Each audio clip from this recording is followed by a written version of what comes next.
आज पूरा मुल्क इंडिया और पाकिस्तान के मैच पर नजरें गड़ाए बैठा है, लेकिन इस शोर शराबे के बीच एक तड़पती हुई सदा भी उठ रही है। आज जब इंडिया और पाकिस्तान का मैच खेला जा रहा है, पूरा मुल्क क्रिकेट के जुनून में डूबा हुआ है, लेकिन इसी शोर के बीच एक सवाल गूंज रहा है, क्या हम इतनी जल्दी भूल गए पहलगाम हमला? उस हमले में हमारे कई जाबाज शहीद हुए थे। उनके घर आज भी सूने हैं, उनकी बेवाएं आज भी आंसुओं में डूबी हैं।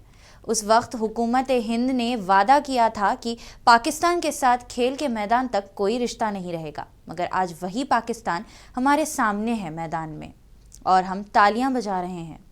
सोचिए, एक बेवा औरत जिसने अपना शौहर मुल्क के लिए कुर्बान किया, उसकी आवाज़ क्या कहती होगी? वो पूछती है, क्या एक मैच हमारे शहीदों के लहू से भी ज़्यादा अहम है?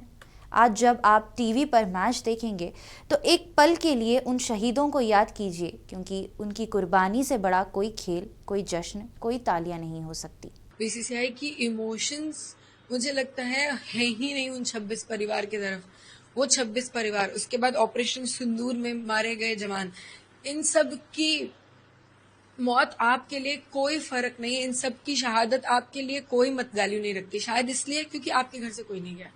बीसीसीआई के जितने भी लोग हैं उनकी फैमिली से कोई नहीं गया, इसलिए कोई नहीं बोल रहा, शायद इसलिए कोई रिएक्शन नहीं दे रहा।